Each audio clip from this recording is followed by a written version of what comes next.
อุ๋งอิงยังครองกระแสอย่างต่อเนื่องบ้านเข้าจะเหงาได้อย่างไรสวัสดีครับผมสวัสดีพี่น้องครับป้องปายมิตรหมอแคนแฟนหมอลำยินดีต้อนรับเข้าสู่ช่องไทยสีเกตชาแนลมาช้ายังดีกว่าไม่มาตามสโลแกนเก่าสโลแกนเดิมครับทางช่องไทยสีเกตชาแนลสวัสดีไปยังแฟนคลับเอฟซีสาวน้อยเพชรบานแพงแฟนครับเอฟซีลาดหน่อยอุ้งอิงสู้ขู่สู้คนเด้อครับเด้อมาหอดจอดถึงแล้วครับวันที่14พฤศจิกายนปีพุทธศักราช2568ค่ำขึ้นนี่ครับพี่น้องทางด้านสาวน้อยเพชรบ้านแพงบอกคิวการคิวงานก่อนเนาะครับเนาะไปเล่นที่บ้านสันติสุขตำบลเมืองใหม่อำเภอศรีบุญเรืองจังหวัดหนองบัวลำพูจากชัยภูมิมาทางหนองบัวลำพูพี่น้องอยู่ใกล้กันอย่าลืมไปให้กำลังแรงเชียร์แรงใจลาดหน่อยอุ้งอิงพร้อมทีมงานชาวคณะสาวน้อยเพชรบ้านแพงเต็มวงหลายๆเด้อครับเด้อมือขึ้นนี่อาญะครับบ้านเข้า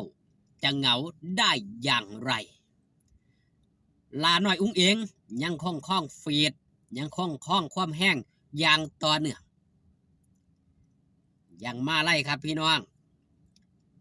ลาหน่อยอุ้งอิงได้โพสต์ออกมาเมื่อชั่วโมงก็กลัวส่งงานค่าขอบพระคุณพ่อแม่เอฟซีทุกคนเด้อจ้าที่มาให้กำลังใจอีลายูนาฮันในมือนี้พ่อแม่มาให้กำลังใจลาเต็มนาห้านเลยจ้าขอบพระคุณพ่อแม่ที่เอ็นดูแม่ตาลาเด้อจ้ามื้อนี้ลามีความสุขคักจ้าขอบคุณพ่อโจแม่นุชพ่อนนท์แม่บี้ยาสุภาพลุงอำนาจขอบพระคุณพ่อแม่เอฟซีพลังเงียบทุกคนเด้อจ้าอีหลาฮักพ่อแม่เด้อจ้านี่คือคำที่ลาดหน่อยอุ้งอิงได้โพสต์ออกมาขอบคุณมิตรหมอแคนแฟนหมอลำเป็นชีวิตประจำวันหรือว่าทรงการทรงงานทุกครั้งทุกเทือหลังจากที่จบการแสดงเป็นที่เสร็จสับเรียบร้อยถือว่าเป็นศิลปินที่ครองความนิยมอย่างต่อเนื่องจังไรจังหวะจังสันครับกระแสนี้มาแห้งบ่ขาดตกบกพร่องบ่มีว่ากระแสตกมีแต่ปังไปหนามีมาลัยในทุกงานในทุกวันที่ทำการแสดงบ่ไปทำการแสดงก็มีมาไล่เขาถือว่าเป็นศิลปินหนึ่งเดียวกับว่าได้แห่งวงการหมอลำนอนหลับได้เงินหมื่นนอนตื่นได้เงินแสนแบนมือไปได้แก้มมณีโชดคือได้ความสุขได้ความหังได้ความเจริญได้ความหักได้ความแห้งจากมิตรหมอแคนแฟนหมอลำยังเมื่อคืนนี่โอ้ยหนาเวทีอาญะครับแฟนคลับเอฟซีทั้งด้านอำเภอบ้านเข้าจังหวัดชัยภูมิเมื่อคืนนี่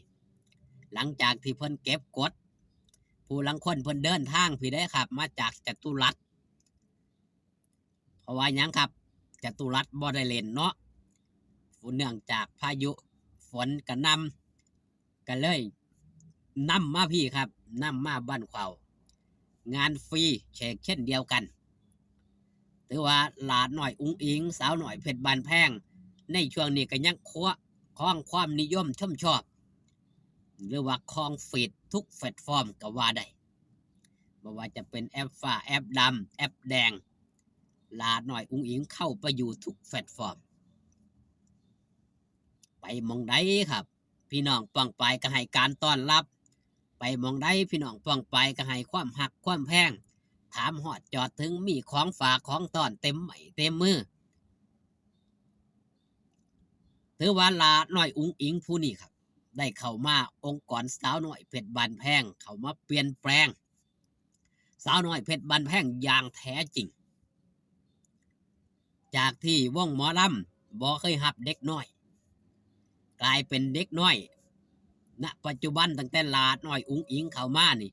มีเด็กน้อยเข้ามาสู่วงการหมอลำมากมายหลากหลายคณะที่ได้เอาเด็กน้อยมาฝึกหัดเข้ามาอยู่ในสังกัดอย่างสาวน้อยเพชรบานแพงสาวน้อยลำเพิ่นโชว์น้อยที่สุดกับมีอายุ13-14 ปีอย่างน้องใหม่น้องมิวนี่2 คนนี้หรือว่าอายุน้อยที่สุดในบรรดาศิลปินของสาวน้อยเพชรบ้านแพงถือว่าเป็นการตอบรับเป็นการต้อนรับเป็นการยังครับเป็นการเอาเด็กน้อยนี่มาหาประสบการณ์เพื่อยังครับเพื่อมีอาชีพนั่นคืออาชีพครับ2 รายได้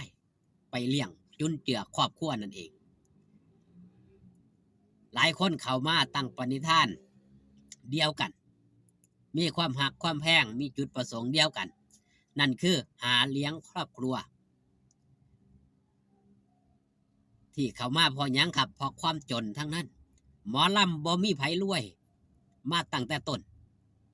ย่างลาหน่อยอุ้งอิงเองกลัวสิหังกลัวสิมี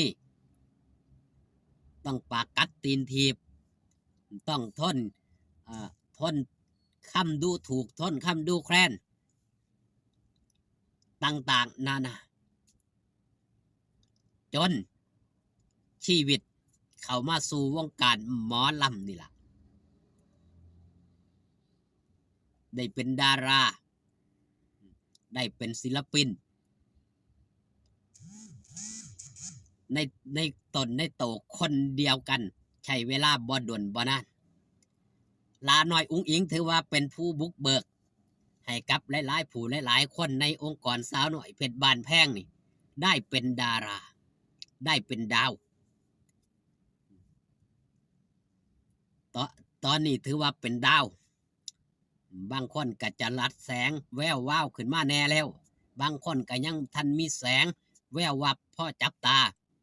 แต่ก็มีแสงขึ้นมานี่แหละครับเป็นศิลปินต้นแบบเป็นศิลปินที่ยังครองความแห้งอย่างต่อเนื่องรออีกจักหน่อยก็สิมีผลงานเพลงออกมารออีกจักนิดนี่ครับวันที่20กว่านี่ก็สิได้เปิดกองหนังภาพยนตร์เรื่องหอบฝันเอาสำหรับคลิปนี้ฝากตอนเรื่องเล่าของหลาดหน่อยอุ้งอิงเอาไว้แต่เพียงสำนีอยู่ดีมีแห้งครับพ่อกันคลิปหน้าสบายดีครับผม